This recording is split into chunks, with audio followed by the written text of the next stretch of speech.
Hello, good morning students, class ninth. पिछला chapter आपने ये करंट चैप्टर में आप पिछला लेसन आपने देखा था, या पिछला जो आपको कंप्यूटर लेसन मिला था उसी का आगे शुरू करते हैं हम लोग। अभी हम लोग देखेंगे कि मेरिस्टेमेटिक टिश्यूज़ और फिर उनके काइंड्स और देन परमानेंट टिश्यूज़, क्योंकि इसके पहले आप लोगों ने देखा था कि प्लांट टिश्यूज़ एनिमल टिश्यूज़ कैसे डिफरेंट हैं, क्या क्या है, ये सब चीज़ें लोग पढ़ा था। तो meristematic tissue, there are the cells smaller in size, no intercellular space, no vacuoles and with distinct nucleus and dense cytoplasm located at a specific point in the plants are the meristematic tissues. इसकी जो sales होती है meristematic cells, meristematic tissue की, वो छोटी size में होती, छोटी होती हैं और इनका न्यूक्लियस बिल्कुल डिस्टिंक्ट होता है। वैक्यूल नहीं होते साइटोप्लाज्म, बिल्कुल साइटोप्लाज्म डेंस साइटोप्लाज्म होता है और ना ही इनमें इंटरसेलुलर स्पेस देखने को मिलते हैं। तो ले दे करके छोटी है, इंटरसेलुलर स्पेस इसमें नहीं है, न्यूक्लियस इनका स्पष्ट दिखता है, साइटोप्लाज्म नॉन वैक्यूलेटेड और डेंस है और ये खास लोकेशंस पर पाई जाती हैं, खास पॉइंट पर पाई जाती हैं। These cells keep on dividing through out their life. ये सेल्स पूरी अपने जीवन भर इनका काम ही यही है, डिवाइड करना। They keep on dividing throughout their life. The new daughter cells formed, one remains as dividing tissue while others change in structure and function. जैसे मेरिस्टेमेटिक सेल्स है, अब वो एक सेल डिवाइड करके दो सेल बनाई और फिर इसी तरह से और भी बनी, तो उसमें से कुछ सेल्स जो है मेरिस्टेमेटिक रह जाती हैं के रूप में रह जाती हैं और बाकी सेल्स बड़ी होकर के उनमें इंटरनल स्ट्रक्चर चेंज होकर के वो परमानेंट टिश्यूज़ बनाते हैं। ये है on the basis of their locations, they are apical meristems, lateral meristems and intercalary meristems. उन मेरिस्टेमेटिक टिश्यूज़ की पोजीशन के कारण से इनको कहा जाता है एपिकल मेरिस्टेम्स, क्योंकि they are present on the apex tips of the roots and stems. Stem और रूट्स के टिप पे पाए जाते हैं and help to increase the length of stem and depth of root. Stem की हाइट और root की गहराई ये बढ़ाते हैं, इंक्रीज करते हैं। दूसरा है लेटरल मेरिस्टेम। लेटरल मतलब बगल बगल का। दे इंक्रीज द गर्थ, गर्थ मतलब थिकनेस, मोटाई ऑफ रूट्स स्टेम्स। अब जैसे आपने छोटा पौधा आम का देखा, पतला सा रहता है, बाद में धीमे धीमे कितना ट्री हो जाता है, मोटा ट्रंक हो जाता है, तो it is because of the lateral meristem. तो गर्थ ऑफ द और the thickness of the roots and stem increases due to the lateral meristem. इसका एग्जाम्पल है vascular cambium and cork cambium. तीसरा है इंटरकैलरी।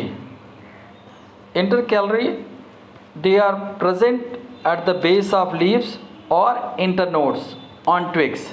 ट्विग मतलब छोटी टहनी, टहनी कहते हो ना, ब्रांच कहते हो ना, कॉज ग्रोथ इन देम, और वहाँ पर उनमें ग्रोथ कॉज करता है। जैसे बनाना देखा, केला का देखा, केला का जो आप ट्रंक टाइप ऊपर देखते हो ना, उसमें क्या होता है, लीफ बेसेस होते हैं, वो लीफ बेसेस होते हैं और उसमें यही टिश्यू होता है, इंटरकलर टिश्यू होता है, जिससे वो बड़े बड़े हो जाते हैं।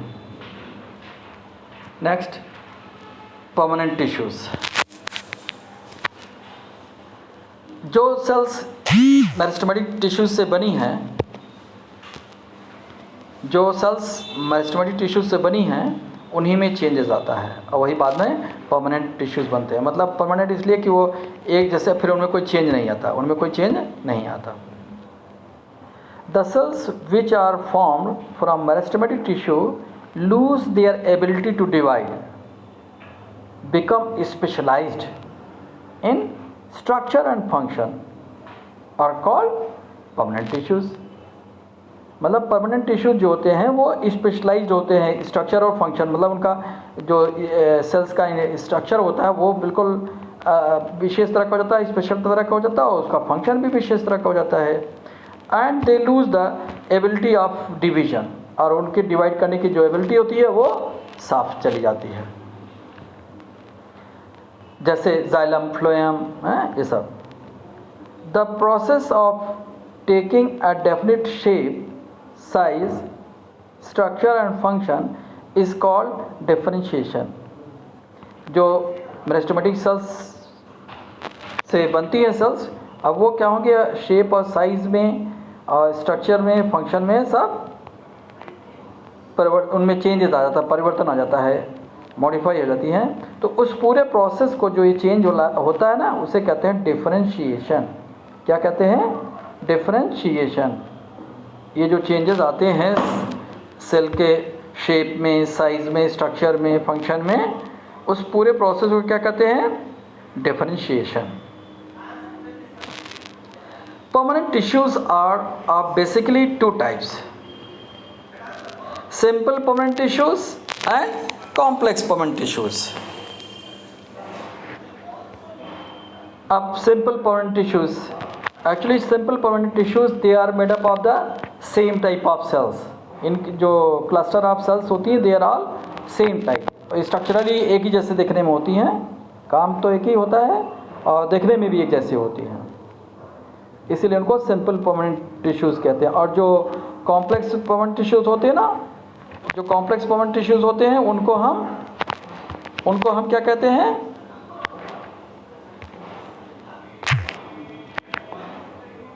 उनमें एक्चुअली एक से अधिक प्रकार की सेल्स देखने को मिलती हैं, और इसीलिए उनको हम लोग कॉम्प्लेक्स परमानेंट टिश्यूज़ कहते हैं. बाद में देखेंगे, अभी हम लोगों को यही देखना है सिंपल परमानेंट टिश्यूज़.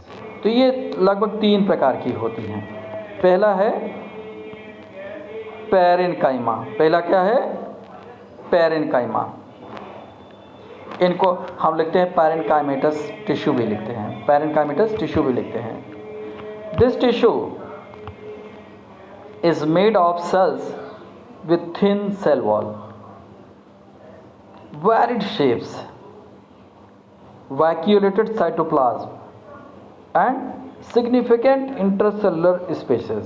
इन सेल्स की जो सेल वॉल होती है वो पतली होती है, इन सेल्स की सेल वॉल पतली होती है, और इनके बीच बीच में गैप होते हैं, उसे कहते हैं इंटरसेलुलर स्पेस. क्या कहते हैं? इंटरसेलुलर स्पेस अच्छा खासा रहता है, पर्याप्त मात्रा में रहता है. और शेप जो सेल का होता है, आप जितने तरह के शेप सोच सकते हो उतने तरह की सेल्स होती हैं, गोल से लेकर के पॉलीगोनल तक. Usually they act as a filling tissue. प्राय ये जगह भरने का काम आती है, मतलब 2 लेयर के बीच में रहती हैं. And provide a little mechanical support. बहुत थोड़ा सा मैकेनिकल सपोर्ट देती है, क्योंकि इनमें इनकी जो सेल वॉल होती है वो पतली होती है, तो बहुत ज़्यादा फिजिकल स्ट्रेंथ तो नहीं दे पाती, लेकिन हाँ तभी कुछ कुछ देते हैं. एंड डू फोटोसिंथेसिस, और ये फोटोसिंथेसिस भी कर सकती हैं. लेकिन इन कॉमन जो हैं देखा गया है कि ये पुअर मैकेनिकल सपोर्ट देती हैं, but store food and water. Store food and water, ये कॉमन चीज़ है, ये समय पाई जाती है. But there are the cells which are parenchyma cells which are green in color due to presence of chloroplast. उनमें क्लोरोप्लास्ट होता है, इसलिए वो हरी दिखती हैं. And do photosynthesis. तो ऐसे पैरेन्काइमा को एक थोड़ा अलग नाम दे दिया गया है, वो है क्लोरेन्काइमा. क्लोरोप्लास्ट होता है ना, तो इसलिए इनको नाम रख दिया क्या? क्लोरेन्काइमा. Parenchyma with chloroplast. तो स्पेशल काम करने लगती है, दैट इज द फोटोसिंथेसिस. इसी तरह से देखा गया है in aquatic plants. Aquatic plant में जो पानी में पाए जाते हैं, जैसे आपने कमल देखा होगा, हैं, कुमुदनी देखी होगी, ऐसे बहुत सारे, जलकुंभी देखी होगी, ऐसे बहुत सारे प्लांट्स होते हैं जो पानी में ग्रो करते हैं। तो इन प्लांट्स में it is observed that the intercellular spaces between parenchyma cells, cells के बीच का जो गैप होता है, इंटरसेलुलर स्पेस होता है, इट इज़ बिग, लार्ज, बहुत ज़्यादा होता है, एंड फॉर्म्स कैविटीज़ बनाती हैं दैट अकोमोडेट्स एयर। तो एयर कैविटीज़, एयर चैम्बर्स बना देती हैं which accommodate the air, and due to that they float in the water. So such large intercellular spaces accommodate air to maintain the buoyancy. Buoyancy जानते हो ना, पढ़ा होगा आपने, and are called parenchyma.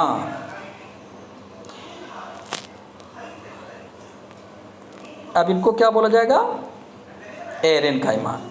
वहाँ क्लोरोप्लास्ट वाली को क्लोरेनकाइमा, और नॉर्मली पेरेनकाइमा है ही है। तो अब दूसरी कैटेगरी है परमानेंट टिश्यूज़ की, collenchyma. The cells of this tissue are living मतलब जानते हो, साइटोप्लाज्म वगैरह रहता है, न्यूक्लियस रहता है, and the corners of the cell wall are irregularly thickened. Corners, जो सेल वॉल के कॉर्नर्स होते हैं वो इरेगुलरली थिकेंड होता है, इसमें सेल वॉल मटेरियल जमा होते हैं अंदर से। The intercellular spaces are very little, जो सेल्स के बीच का जो गैप होता है वो बहुत कम होता है। These are present at the basis of leaves and herbaceous plants stems. Herbaceous plants के स्टेम में, लीफ बेसिस में ये पाए जाते हैं, और इनकी लोकेशन क्या होती है? बिलो द एपिडर्मिस, एपिडर्मिस के नीचे। तो ये दोहरा काम करते हैं, ये फ्लेक्सिबिलिटी भी देते हैं और मैकेनिकल सपोर्ट भी देते हैं, मतलब मुलायम भी रहते हैं और कड़े भी रहते हैं। तो बीच का होता है ये flexibility to the organ in which they are present. तीसरा ग्रुप है स्क्लेरेनकाइमा। ये थोड़ी डिफरेंट टाइप की होती है। They are hard, tough, dead, they provide maximum mechanical support. The cells of this tissue are dead due to thick deposition of organic materials like lignin on the inner side of the cell wall. Cell wall के inner side में ढेर सारा material जमा हो जाता है, और जिसके कारण से अंदर की जो ल्यूमेन होती है वो गायब हो जाती है, ख़त्म हो जाती है, साइटोप्लाज्म वगैरह सब मर जाता है। The wall deposition seizes the inner lumen of the cell, seizes मतलब खत्म। They provide mechanical support to the part of the plant where they are present. Mechanical support होती है, काफ़ी हार्ड होती है, टफ होती हैं वो। The seed coats of seeds and coconut fibers are the examples of this tissue. In parts में, plants के पार्ट्स में ये स्क्लेरेनकाइमा टिश्यू पाया जाता है। यूजुअली इनके जो शेप्स होते हैं they are elongated thread like, लेकिन कहीं कहीं पर देखा गया है कि it is of irregular shape also. You might have felt gritty texture while eating pear fruits. जब नाशपाती खाते हो तो आपको कुरकुरा बीच बीच में लगता है। एक्चुअली वो कुरकुरापन जो होता है, ग्रिटी टेक्सचर जो होता है, it is because of this tissue only. तो पियर फ्रूट्स में बीच बीच में ये पाए जाते हैं, टिश्यू पाए जाते हैं। Usually their shapes are thread like but sometimes may be of irregular shapes. तो ये डिफरेंट तरह के सिंपल परमानेंट टिश्यूज़ हुए, सिंपल परमानेंट टिश्यूज़। अब आगे का हम लोग इससे जुड़ा हुआ और एक कॉन्सेप्ट करेंगे, वो होता है एपिडर्मल टिश्यू सिस्टम्स। बताते हैं कैसे यही सिंपल परमानेंट टिश्यूज़ ही होते हैं, थोड़ा अलग अलग तरह से अलग अलग जगहों पर बोले जाते हैं, उनका अलग अलग फंक्शन होता है, and they form the tissue